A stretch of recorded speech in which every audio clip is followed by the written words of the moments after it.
Bonjour les terminales. Aujourd'hui on va faire un test, un petit test visuel pour essayer de mémoriser le tableau où vous avez toutes les formules sur somme, produit, quotient. Donc je commence avec limite d'une somme.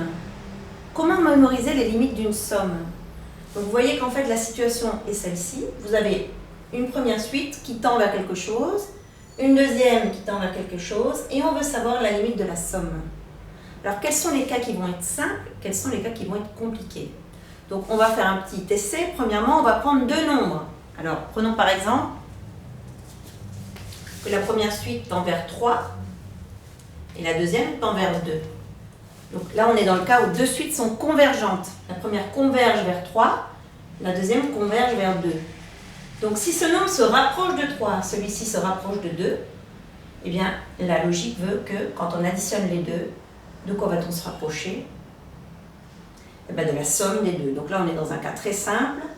On additionne les deux suites. L'une tend vers 3, l'une tend vers 2. La somme tend vers 5.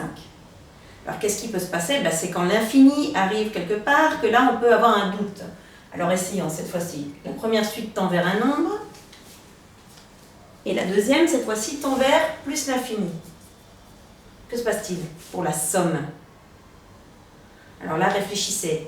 Vous avez une quantité qui se rapproche de 3 et une quantité qui devient infiniment grande. Une quantité infiniment grande et une proche de 3, la somme des deux, et bien la somme des deux, infiniment grande. Donc vous avez ici un premier cas quand l'infini apparaît qui est simple aussi. L'infini plus un nombre, l'infini. Que se passe-t-il si c'est moins l'infini? Ben exactement la même chose.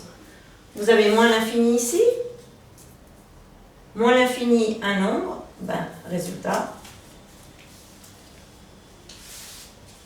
moins l'infini. On peut aussi penser, quand on additionne une suite qui tend vers un nombre avec une suite qui tend vers l'infini, c'est la suite qui tend vers l'infini qui l'emporte. On dit qu'il l'emporte. Comme s'il y avait un combat entre les deux suites, celle-ci est infime par rapport à celle-là. Donc le comportement de celle-là va l'emporter sur le comportement de l'autre. Bon, où peut-il y avoir vraiment un problème? Eh bien c'est là. Quand vous avez l'une qui tend vers plus l'infini et l'autre qui tend vers moins l'infini. Alors si tous les deux ont le même signe, plus l'infini et plus l'infini, là il n'y aura aucun problème. Hein, les deux tendent vers l'infini, la somme tend vers la même chose, plus l'infini. Vous avez deux infiniment grands. Vous les additionnez, on obtient un infiniment grand. Mais de la même façon, s'il y a les deux en moins l'infini, les deux en moins l'infini, mais le mélange des deux, eh bien, ça va dépendre. Alors, dans ce cas, on dit qu'on a un cas d'indétermination. Indétermination, ça veut dire que qui va l'emporter? On ne sait pas. Ça va dépendre de laquelle des deux suites est plus forte que l'autre, on va dire, converge plus rapidement, ou diverge plus rapidement, pardon, que l'autre.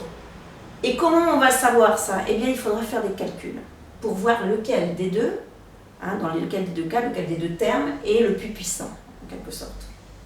Ça s'appelle lever des cas d'indétermination. Podemos parar.